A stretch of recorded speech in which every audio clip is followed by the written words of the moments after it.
Sir నమస్తే, నేను పేరు నమస్తే. చెవెళ్ళ వెంకటయ్య. చేవేళ్ళే మీది.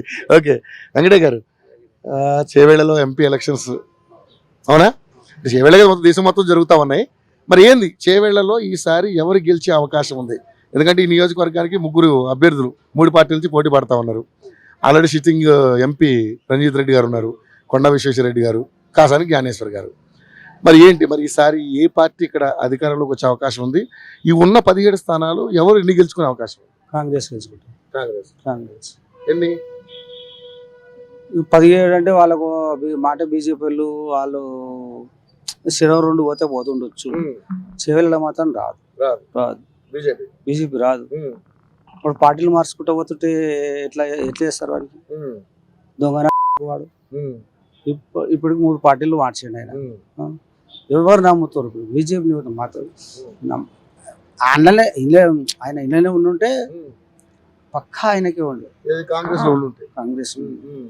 కానీ ఆయన మళ్ళా అక్కడ పోయి ఇక్కడ పోయి చేసి పనులు ఏమైతే ఈడైతే మాకేం జరగదు. మాకు రేవంత్ రెడ్డి వచ్చినందుకు కొంచెం మంచిగా ఉంది. 6 గ్యారెంటీల మీద మీ అభిప్రాయం? 6 గ్యారెంటీలు చేసిండు కదా, మంచిది, మంచి పని, మంచిదే చేసిండు కదా, చేస్తున్నాడు కదా. ఇంకా ఏం మిగిలి ఉన్నాయి? ఇప్పుడు ఒక పింఛన్ మిగిలి ఉన్నది, అది ఒకటి చేయాలి. ఇక ఎప్పుడు చేస్తాడు తెలియదు కానీ. సో మరి ఏంటి సార్ ఇక్కడ రంజిత్ రెడ్డి గారికి ఎంత రావచ్చు? మెజార్టీ పరంగా ఏమని గెలుస్తాడు అనే ఊపు ఉంది, గెలుస్తాడు అని. మొత్తానికైతే మీరు కాంగ్రెస్ 10 స్థానాలు వస్తాయి, 10 వస్తాయి, ఉండొచ్చు, ఇంకెక్కువ వస్తుంది. ఈ రేవంత్ రెడ్డిని రేవంత్ రెడ్డిని చూసి చేస్తున్నారు కానీ ఇప్పుడు పార్టీ రేవంత్ రెడ్డి ఉన్నది, పార్టీ ఉన్నది, పార్టీ పరంగా కూడా ఉన్నది, ఏం చేయలేరు కాబట్టి ఇప్పుడు మళ్ళా రంజిత్ రెడ్డి వస్తాడు అని అంటున్నారు. రావాలి కూడా. ఇక అది ఆయనకి పార్టీ మారచ్చు, మారిండేమో కానీ ఇప్పుడు ఆడ చూస్తున్నారు ఏంది, పెట్టుబడి చూస్తారు. పెట్టుబడి లేకుంటే ఇప్పుడు ఆమెకే ఇస్తారు కానీ ఆమెను మరి ఎందుకు మార్చారో తెలియదు. సునీతారెడ్డి మల్కార్కి ఇచ్చారు కదా. పట్నం ఫస్ట్ ఇక్కడనే అనౌన్స్ చేసిండ్రు కదా, చేసినారు. మళ్ళీ ఏమైందో రంజిత్ రెడ్డి అయితే పెట్టుబడుల అన్నిట్లో ఆయన కొన్ని మంచి పనులు చేసారు. కొన్ని అంటే స్వచ్ఛంద సంస్థల పనులు కూడా చేసాడు. మంచి చాలా అప్పటి నుంచి చేస్తున్నట్టే మాకు ఇప్పుడు మొన్న తెలిసింది చాలా. అయితే మంచి వ్యక్తిగతంగా అయితే మా అందరికి మంచిగానే చేస్తుండే.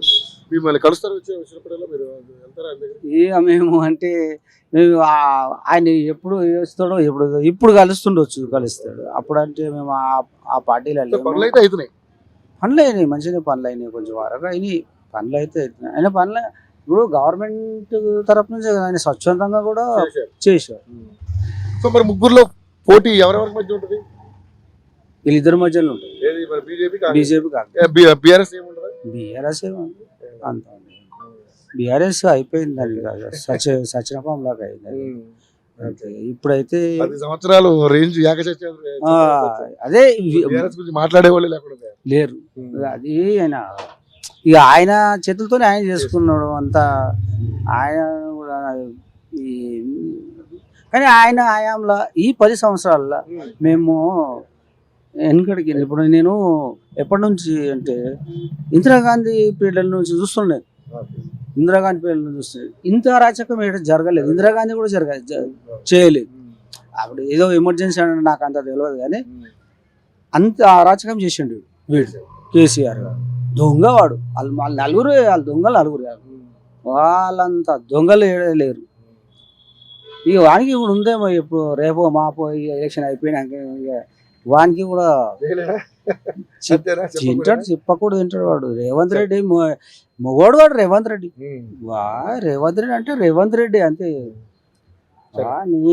కానీ ఒకటి దుర్మార్గం ఏంటంటే ఆయన బిడ్డ పెళ్ళి దానికి జైలు ఎంత దుర్మార్గం. మొత్తానికి ప్రభుత్వం దాని పని దాన్ని చేసుకుంటూ పోతా ఉంటుంది. సో మొత్తానికి అయితే రంజిత్ రెడ్డి విన్ను. ఇక మేము ఎక్కువ శాతం మేమైతే ఇప్పుడు చెవెళ్ళ 1 సైడ్ ఉంటుంది, ఓవర్ 1 సైడ్ ఉంటుంది. ఈ ఎప్పుడు కానీ అపోజిషన్కి అవతల అధికార పోడు వేరేళ్ళు వస్తే ఈడ ప్రతిపక్షం వస్తుంది. ఈ చేవెళ్ళ అది ఏందో మరి అని అది ఎప్పుడు అంతే. ఇక కర్మగాలి మొన్న కళ కదా రిజర్వేషన్ వచ్చినందుకు ఆయన ఆయన మొత్తానికి అయితే ఈసారి కాంగ్రెస్ ఇక్కడ పక్క చేవేళ్లలో కాంగ్రెస్ ఉంది. సో 17లో 10 వస్తాయి అనుకుంటున్నారా మీరు కాంగ్రెస్ కి? వస్తాయి. వస్తాయి.